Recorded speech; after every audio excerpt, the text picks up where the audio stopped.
اور اللہ کسے کہتے ہیں یہ اگر آپ لکھ سکیں میں بول دیتا ہوں، جو تعریف علماء نے کی ہے عقیدے میں، اللہ علم علی الذات العلیہ، عین کے ساتھ، علی الذات العلیہ، الموجود، المعبود، موصوف بکل کمال یلیق بذاتہ، المنزہ عن کل نقص لا یلیق بذاتہ۔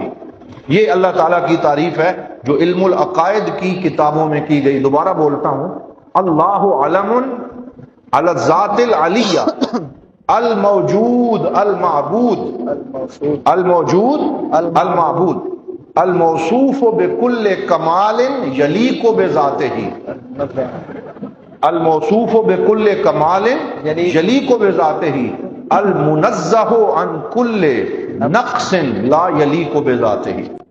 تو اللہ تعالیٰ کی ذات وہ ہے جو ذات علیہ، بلند ذات ہے، جو موجود ہے، جو معبود ہے، جو ہر کمال سے متصف ہے جو اس کی شان کے لائق ہے، اور ہر عیب سے منزہ ہے جو اس کی شان کے لائق نہیں ہے۔ تو یہ تعریف جو ہے لفظ اللہ کی گئی۔ تو میں نے یہ کہا کہ سارے قرآن کے علوم کا خلاصہ اسماء اللہ الحسنہ میں ہے، اور اسماء اللہ الحسنہ کا خلاصہ 20 صفات میں ہے، اور 20 صفات کا خلاصہ لفظ اللہ میں ہے۔